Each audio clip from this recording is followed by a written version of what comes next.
Hi, thank you for joining me today. My name is Kelly Garrick. I'm the Senior Director for Sports and Competition with Special Olympics South Carolina, and I'm excited to have you connecting with me for coach information on returning to play. This coach's guide is going to allow you to offer in person training in a safe and friendly way with your athletes to allow for everyone to have a good time but be healthy and safe at the same time. So, your first steps in being able to do that are listed here. You'll see a lot of links here, and you'll see some links throughout this entire video. And while I'm not going to click on the links to show you specifically, because all of these things are easily accessed on our website, but I wanted to at least show you that they are there by referencing them. Um, so, your first step is that you're going to need to contact your area director. That area director is going to be your main source of help on a local level to make sure that you have all of the resources that you need to conduct training in a safe and great way. But also, they need to know that you're offering training now. We have been unfortunately closed down to in-person training for so long. They need to be aware of what's going on in their area, and you as a coach are going to need to contact them to let them know. So if you don't know who your area director is, that's easily found on our website by going to the local programs tab from our homepage at so-sc.org. What you're also going to need to do after that then is to complete a sanctioned training form. Now you may ask, like, what is that? I've never seen that before. It's because we've never had one before to ask for permission to train. But given all of the circumstances now with COVID and us wanting to make sure that everyone is on the same page about what's happening across our state with Special Olympics, we really want you to complete this form to let us know that you're wanting to train, specifically what sports you're wanting to train in, an estimate of number of athletes you think are going to be there, your contact information, just making sure that if there's a question that we know who to contact and that this training was happening and that we were aware of it. So you're going to need to fill out a sanctioned training form, and you'll be able to access that again on our website as well. That information will go out in our coaches newsletter and on our Facebook page, as well as our general Special Olympics South Carolina newsletter. From that, you're also going to want to request a return to play resource kit. Now, those kits are going to be crucial for you to be able to offer safe training and you have less stress doing it. So, these kits are free. You just need to request them. There's a link to a form here that, again, that link is accessible on our website and through all of our newsletters. But you'll need to complete that form. You can choose to have the kit mailed to you, or you can come by and pick it up at our state office here in Columbia, in the Columbia area. That choice is up to you. Those kits are going to have some crucial things. They're going to have hand sanitizer, masks, thermometers that are non-contact. They're going to have some screening questions in there to help you go through the process with your athletes at each training. As well, they're going to have some signage in there, signage that is going to help direct your athletes and your volunteers on how to behave and reminders on what to do to make sure that everybody is as safe as possible while they're at training. So the next slide shows something that you've probably seen before. It's our return to play phases. All of this chart, and the reason I say you've probably seen before because it's been on our website for quite some time at our return to play section. And it really is just showing what sports have been categorized into what phases based off of if the sport is if social distancing, is easily practiced, um, if there's a call for shared equipment and how do you manage that logistically, and if they're outside or there are a training for the sport would need to be indoors. Those factors were taken into account, and then each of the sports were put into phases based off of that, whether they were low risk sports because they have small amounts of shared equipment, because they're outside, and because they have real capacity for social distancing, and they're individual sports, all the way through to the high risk sports, which means like something like basketball, which has a lot of shared equipment. It has to be indoors. And it's a team sport where people are very close to each other. So they go from low, slight, moderate to high. And that's based off of what the pandemic risk is in the area. So we're really not going to look at something like basketball or flag football in our traditional ways until COVID is no longer really present in our community, until there's a low pandemic risk. But this just gives you an idea of where we're pulling sports from to be offering in these coming weeks, where the thought process is. So general requirements for training and competitions, there are three main things that you're going to need to be aware of when you're offering trainings. There's a lot of things you're going to need to be aware of, but these are some of the very most important. All participants must wear a mask. That means everybody. Athletes, unified partners, chaperones when they're dropping off. If they get out of the car, they're going to have a mask on. Volunteers, if they're coming out to help, they're going to need to have a mask on. Everyone is pretty much used to doing that now, so that's helpful.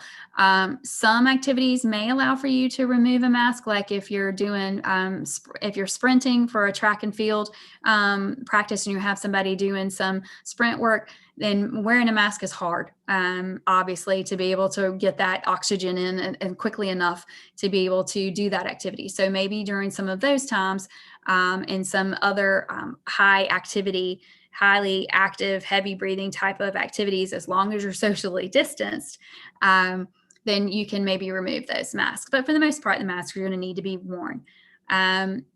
There are some sports specific guidelines that are on our website that are going to be able to help you decide what you need to do specifically to that sport to help mitigate the question of masks wearing and how to do that.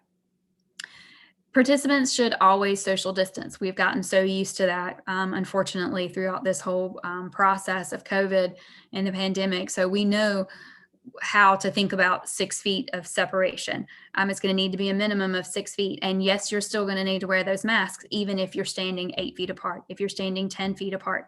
The masks are going to need to be there, and you're going to need to be socially distanced. As well, some things are going to be provided to you, like I talked about in those coaches resource kits of signage. This is going to be something that's really going to help you at those specific signs to really run this practice in person. There's going to be some entrance and exit signs, there drop off and pickup signs, health screening signs, really going through what the questions are that are going to be asked by to each person as they arrive each time for training. The pick up personal trash sign, what that is meaning is you as a coach do not necessarily need to go around and pick up an athlete's used water bottle or a Gatorade bottle that should have been thrown away, or a paper towel that was used to wipe somebody's face, because then obviously they have their sweat is on that, or they have put their mouth to a water bottle, and you don't need to expose yourself to that. So this is a sign that's really going to help as a reminder to everyone there to make sure that they're cleaning up after themselves, particularly. And then the suggested new greeting signage, that is hearkening to our guidelines that say you can't have any physical contact. So a lot of teams, a lot of athletes, volunteers, coaches in general population, they like to hug to say hello. I'm a hugger, I'll go and hug good friends when I see them. But what this sign is going to do is really give you a reminder that you can't do that, to say hello to someone, and maybe you should come up with something else like air high fives, or doing the chicken dance as a way to say hello, doing a funny dance, or making a funny face, whatever. Just turn what you can't do into something that is fun to do, and it won't be such a burden for your athletes to get used to. But that's just a reminder signage to do that. So general requirements for training and competitions, we're just going to go through some of these. A more extensive list of things can be found on our website. There's even a video there that I did months and months ago to prepare for this. That's on our Return to Play site that will go through and explain. And there are several more things that you're going to need to be that can be remembered. But these are some of the highlights. And the most important things for you to remember. But trainings are going to be limited to athletes, partners, and coaches. What that means is we really don't want a parent who is very well intentioned, or a caregiver or a loved one who's very well intentioned and wants to see how their son or their daughter or their friend is doing in track and field and how fast they're running. They're not going to be able to hang out and watch that. It really needs to be just athletes, partners, and coaches and volunteers to make sure that the exposure is lessened as much as possible. Health screenings are going to be required, and they're going to be done as individuals arrive on site. So you're going to need to, when you're talking to your athletes to prepare them for the first training, and you're talking to family members to get them the information to come to training, go ahead and let them know some of these things to prepare them. Like, you're going to need to be prepared to come and have to wait to be screened and answer some questions, questions that we've all gotten used to. If you're going into any type of public situation, at some point you're being asked these questions of, excuse me, do you feel ill? Do you have a headache? Have you had nausea? Have you had a fever? And have your temperature taken? All of these things have become almost very commonplace in some regard. So that's going to have to happen here as well. And you might want to let your athletes know that. Athletes and partners and coaches should really arrive on time, but not so early that that when they get there, there's no real activity. So because that's going to lead to congregating, because then our conversations are longer, then our distance between each other becomes smaller, because you're becoming more and more casual, and you're more used to it, and you're excited about seeing your friends you haven't seen. So it makes it harder to socially distance. And then you're going to need to have people leave, and have those people that are coming to pick up ready to pick up when practice is over, so that it also does not allow for congregating and hanging out and being able to talk to each other, which is sad, I know, but it's unfortunate. It's an unfortunate thing right now, but it's necessary. Again, caregivers are going to need to remain in their cars at drop off and pick up if at all possible. If somebody needs to get out to help somebody get out of the car and even walk them to the screening area, if they don't feel comfortable letting their athlete directly out of the car and then not helping them, that's fine. But they're going to need to wear a mask when they do it, and then they're going to need to leave. If they feel like they have to have a one-on-one situation, then to be there for them, then you need to be aware of that's going to happen in the beginning, because then that person is going to count as a volunteer for you.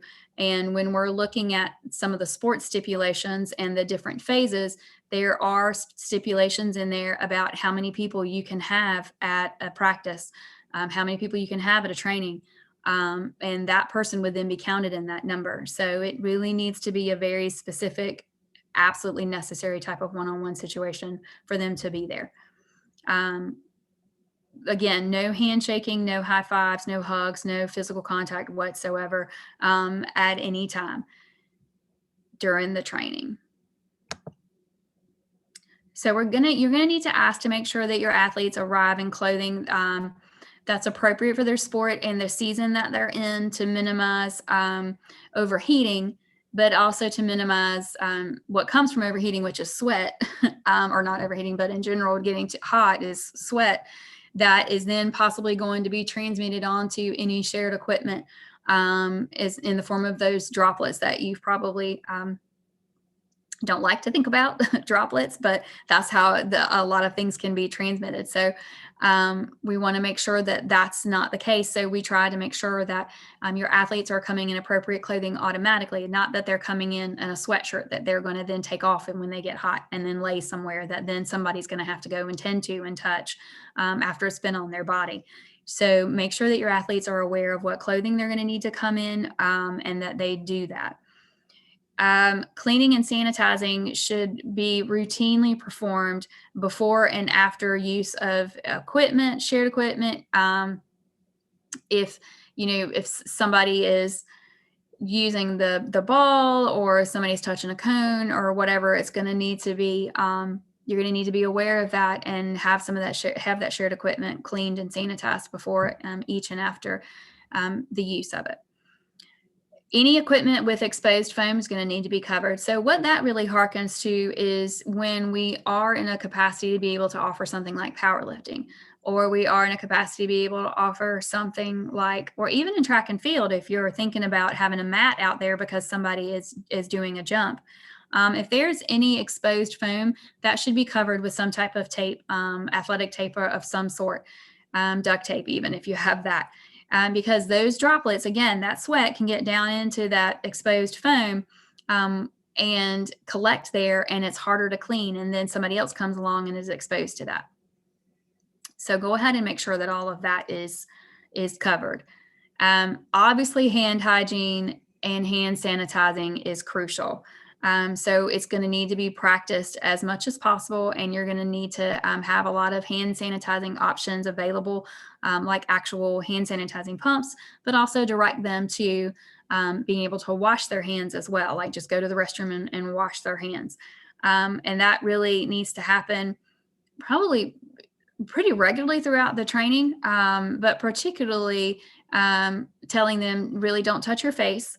And you're really gonna, if you have to cough or after you use the restroom, but if you have to cough or sneeze or anything like that, you need to wash your hands, so that then you're not putting your hands that have been contaminated onto a shared equipment for someone else. We want you to have no shared water sources, so and no shared equipment. So there's two things there in that statement. No shared water sources, meaning like you're going to find a water fountain somewhere at a lot of fields. If there's a water fountain there, try to discourage as much as possible that that's used by your athletes or volunteers. They really need to bring their own water bottle.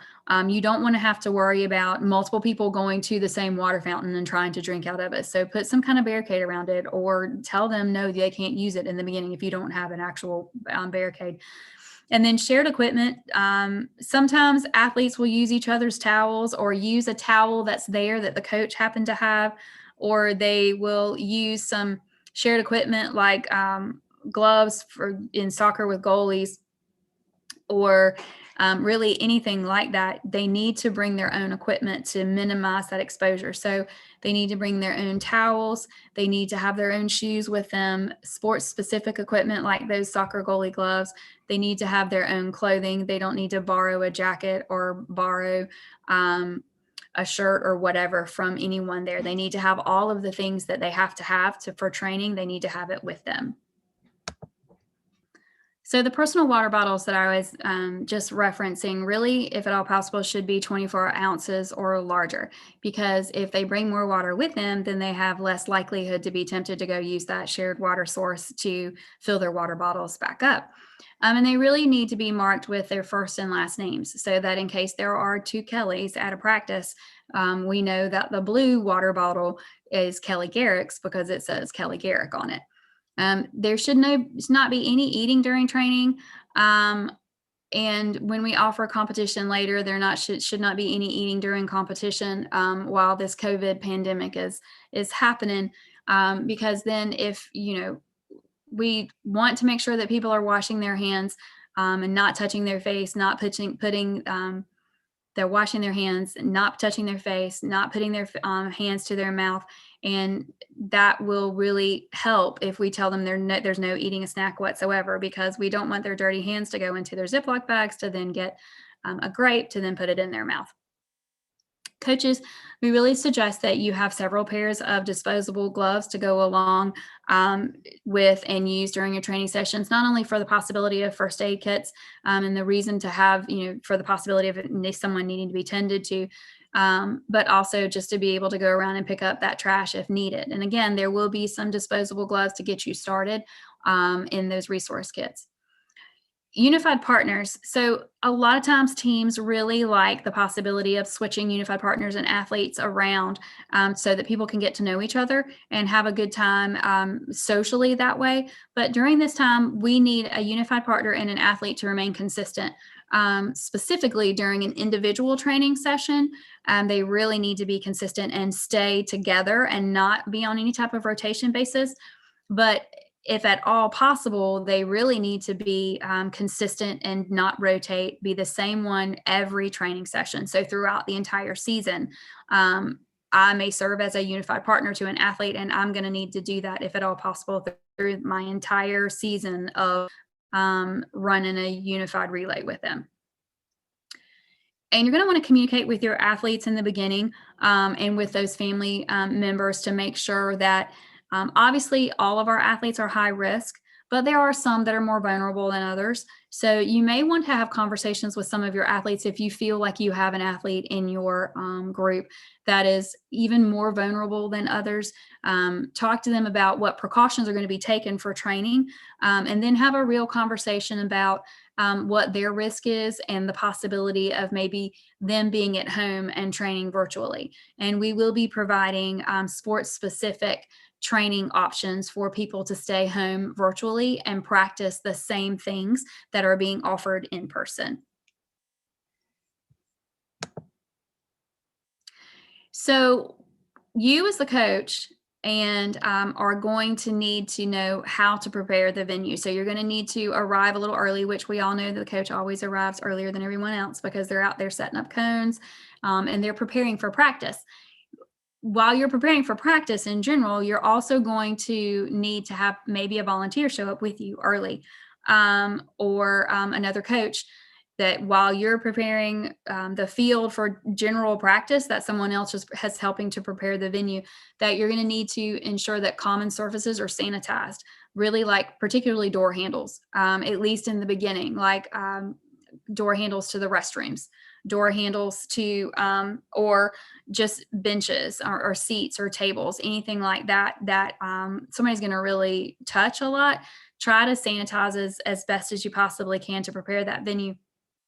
Those signs that are coming in the resource kits are going to have reminders, like I said, about personal hygiene and what risk factors are and how to stop the spread and how to wear a mask. All of these things we've gotten used to seeing, those signs are going to be there and you're going to need to post those signs. So you're going to have to be aware of get your time management to be able to do that. And make sure that you have those hand sanitizer stations available, that they're easily accessible and that they're visible.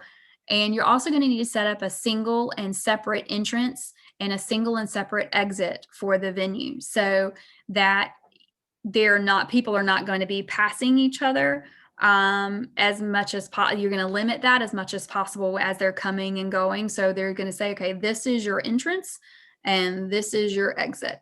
And that will really help people as much as possible be directed to not have a lot of cross traffic that can also cause for lack of social distancing, or somebody may want to give each other a high five while they're passing each other. Preparing the venue is a video that can be seen on our website, and this is the link to it, but it is a video that can be seen from our website. You go to that return to play page on our website, and all of these videos are listed at the bottom under the coach's resources, and you can check that video out. So your athletes are traveling to the venue that you're preparing, and they're going to need to be prepared for the on-site screenings that you're getting ready for. So some athletes use public transportation. We don't have a lot that do that. A lot of our metropolitan areas don't have that, but there are some. So you're just going to need to remind them that if you're using shared transportation like a bus or a DART kind of system that's coming and picking them up, they're going to need to wear their mask.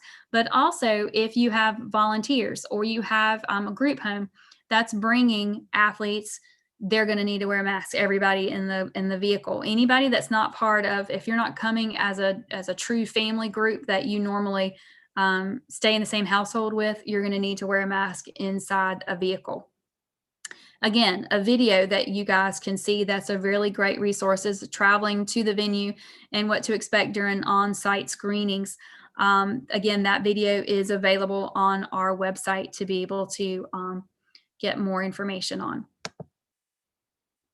So on-site screenings, you're starting probably thinking, gosh, this is a lot for me to do to get prepared for all of these safety protocols. And then I have to also coach. And how many people am I going to be able, how many times am I going to need to be cloned to do all of these things? Well, we are working on providing some resources for you in the form of actual people under COVID safety team. We are training volunteers. We have interns who are going to serve as these volunteers. We'll probably have some staff that'll come and serve to help, but also some of your local volunteers that maybe are already one of your regular volunteers, may be interested in serving in this capacity. But they're trained volunteers who have an interest in making sure that we're opening up in-person training as safe as possible.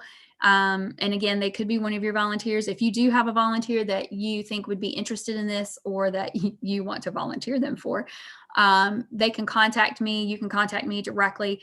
But it is going to allow you to coach while a COVID safety team member focuses on conducting the screening and focuses on some of the cleaning and the sanitizing to let you coach, do what you do best, and they can handle some of the outside of the actual coaching duties that you're now being asked to perform.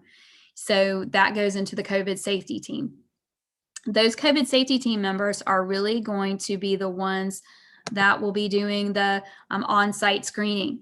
That's going to be their main role so that you can be out greeting and getting those athletes ready to practice as they're coming in. So you have a volunteer who's doing the on-site screening and sending them onto the field and sending those athletes on to practice with you. They're going to already know how to do this because we are training them to do this. But what you can expect from them is, and what you can expect from one of your local volunteers if they want to do it.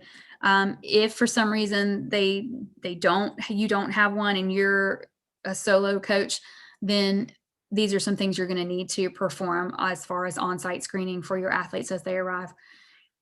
Again, single individual entry. Athletes are going to need to come into a single specific way, a single specific path to enter the area. You can use chalk or tape or other things like cones or whatever to try to mark proper social distancing. And you're going to need to have the contents of that resource kit there and readily available. So that's your thermometer, your pens, your gloves, your mask, your hand sanitizer, and the screening questions. And then the screening is going to go through and ask obvious information of them, like their name, but also it's going to ask them if they have been exposed to anyone or had close contact to anyone who has tested positive for COVID-19. It's going to ask them if they have felt ill, if they have any kind of headache, or if they have nausea, or anything like that, or cough. Those are the kinds of questions that we've all become used to hearing as we enter some facilities. So this is going to be no different. If a person says yes to any of those questions, they're going to need to be separated from the group and really sent home just as a precaution for their safety and for everyone else's safety as well. And they're going to need to ask, or you're going to need to ask them to contact a healthcare provider to make sure that they are healthy and are safe. After answering the questions and they have gone through and said no, then you can perform a temperature check with a non-contact thermometer. So one of the thermal thermometers that goes across, and you're looking for to make sure that they don't have a temperature of 100.4 or higher. If there is a concern about a fever, then the person should again be separated from the group.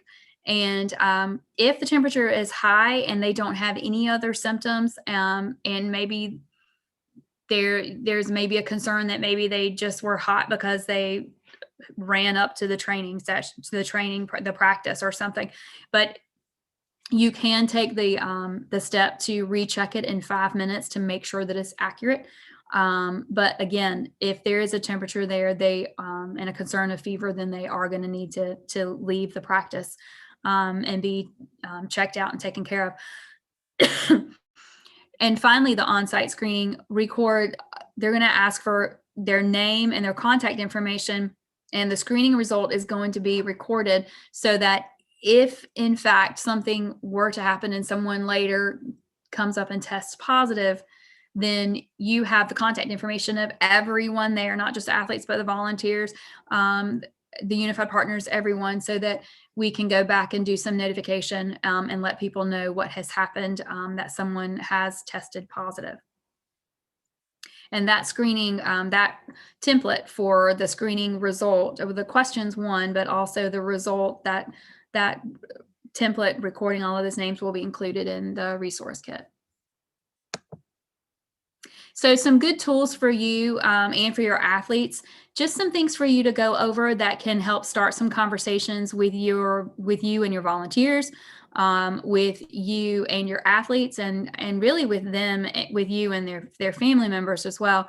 All of these videos are listed on our website at Coaches Resources at the bottom of the page of our Return to Play section. There's a video there of do's and don'ts, and it's literally very specific and very simple things for you to think about, like do bring your own water bottle, don't share water bottles, do bring your own towel, don't share towels. And it's a video with a voiceover and just showing what to do and what not to do. It's very simple to understand and very easily lays things out. The code of conduct video is there as well, and that really is a list of expectations that is going to be really crucial for your athletes and for any participant to be able to go through and recognize how they're going to have to behave and what's going to be expected of them. Excuse me. For them to be able to adequately take real safety measures to protect themselves and protect others during training. And then there's a coaching adjustments video, that goes through and shows you as the coach what kind of adjustments you can make to your training to make sure that you're offering not only a fun and happy training and one where you're going to get some goals met sports wise, but also one that's safe, and just how to adjust to allow for that. And again, all of those are available on our website at the Return to Play section. So also on that website with the Return to Play section, there are some general sport guidelines, sport specific plans, and it lays out everything that we have really been able to assess per sport on what things are going to need to be remembered. Excuse me.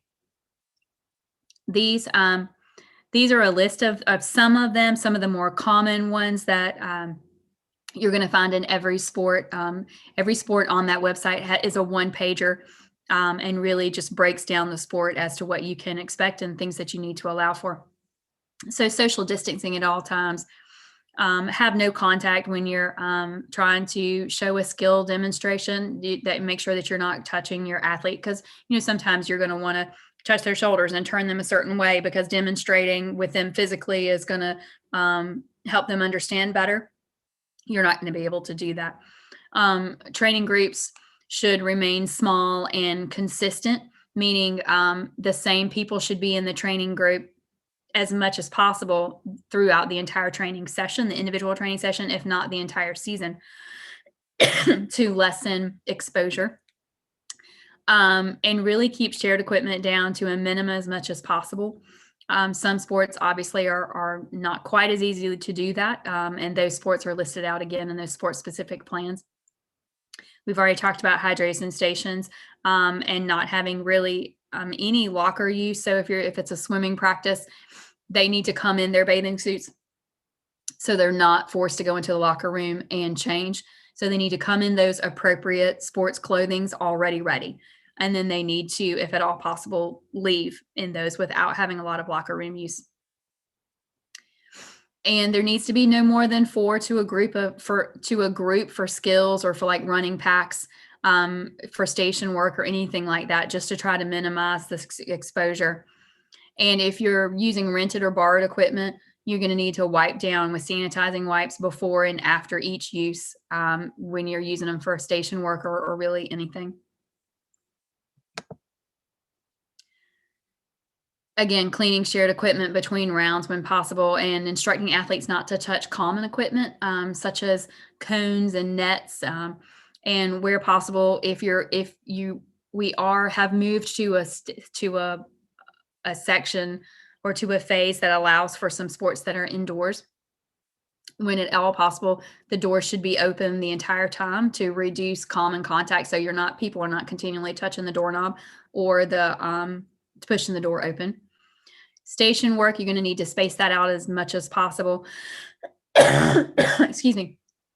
Athletes should really retrieve balls and other equipment where at all possible when they're doing that station work, or have the volunteers stationed at their station work, and the volunteer picks up the ball or the equipment, wipes it down, and then hands it, not directly to the athlete, but puts it on the ground in front of the athlete so that the athlete can then pick it up, so that there's no close contact between the volunteer and the athlete directly.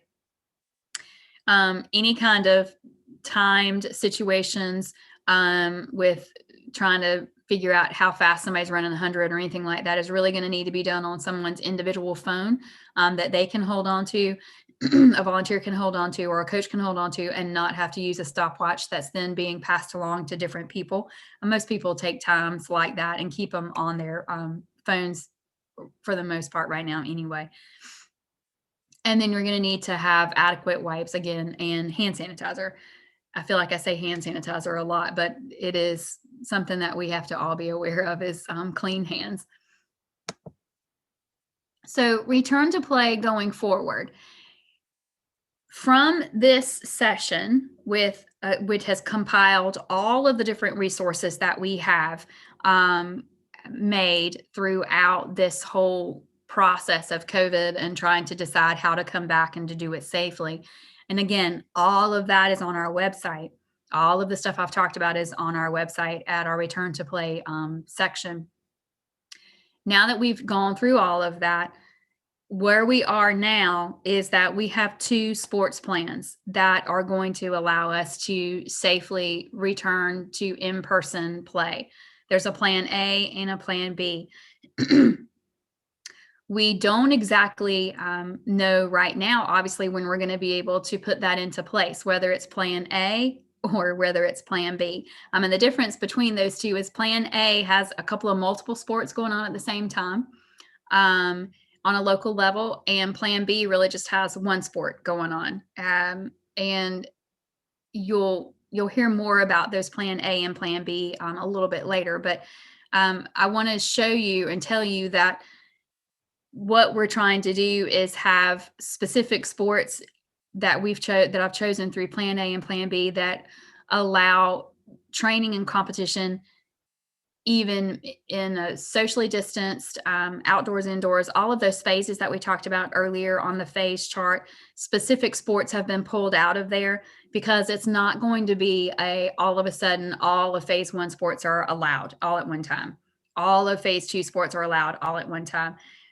Because we have so many athletes that are multi-sport athletes, and that want to be able to be involved in all of it. We want to lessen the exposure. So we're picking out just a few sports to come back with at a time, that are really going to allow us to help coaches monitor and help our local programs monitor what's going on. And these plans provide for in-person and for virtual training. So as I alluded to before, for some of your athletes that are more at high risk than others, while you're training with in-person with your athletes that can, we have specific sports plans that will go along with those sports that they can be done at home with your athletes. So you can contact them later after your training or before or whatever, and just be in contact with them to see how they're doing, and they can feel like they're part of your team because they're able to do the same type of sports as much as possible at home. So as I was alluding, athletes, they like to train multiple sports at the same time. Coaches, a lot of times you guys are asked to coach multiple sports at the same time, and volunteers are serving in multiple ways. These plans, both of them call for athletes only training and coaches and volunteers only serving in one sport at a time during a season. So if track and field and swimming and golf are being offered in one season, then an athlete who does track and field and golf typically they're going to need to choose. Or do they want to do track and field or do they want to do golf? They're not going to be able to do both of them during that season because it really will create more exposure than need be, because that athlete is with the track athletes and then they go the next day to the golf and is with the golf athletes, and then you're spreading possibly more and more around the community than what you maybe need to. And coaches are only going to need to coach and volunteer at one sport at a time. And you may be wondering about medical forms. Medical validity dates are extended until COVID is no longer in our community. I know that sounds somewhat vague, but that's the language that we have been given to use. So no more community spread. So that basically means at this point that the vaccines are in mass efforts, and people have a lot of people have gotten the vaccine. And that COVID numbers are really down to almost nothing. So then we would ask athletes to then go and get an updated medical. Until that time, you're just going to need to be in contact with your athletes and with your family members for any medical updates.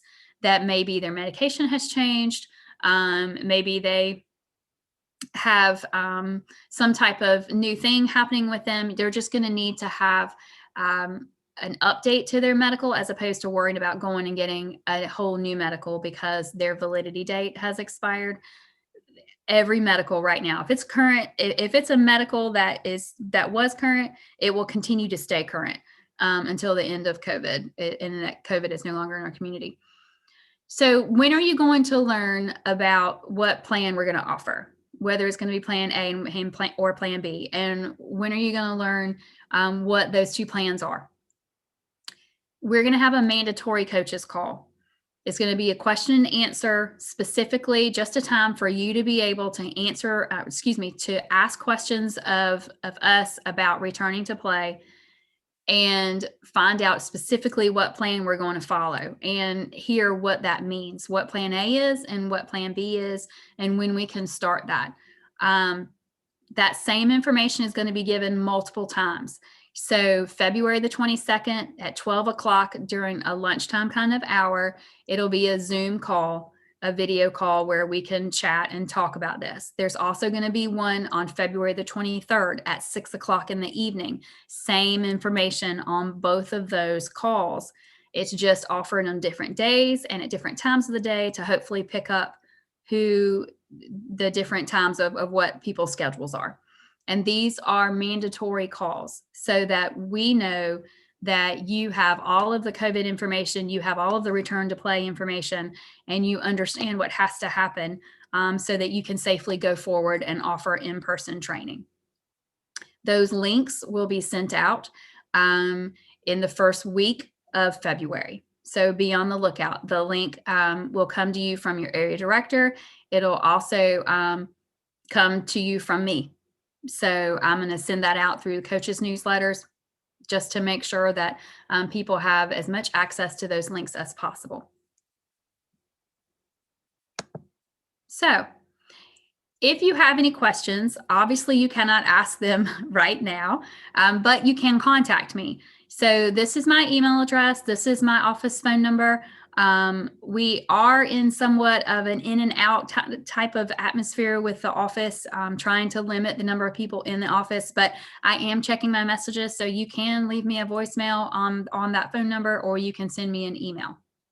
If you have any questions about any of this material, if you go through any of the information on our website and you have any questions with that, or you can't find something, or just you want to try to figure out how logistically something's going to happen, I can be your sounding board. Please just contact me and we can figure it out. Thank you so much for taking the time to go through this session for this coach's guide. I know it's a lot of information, and there's a lot of information still that you can look through on our website, and I would really invite you to do that. Those links and those videos are very helpful to actually see these things, as opposed to hearing someone talk about them. But again, contact me with any questions, and I look forward to seeing you guys on the call on the 22nd or the 23rd of February. Thanks so much.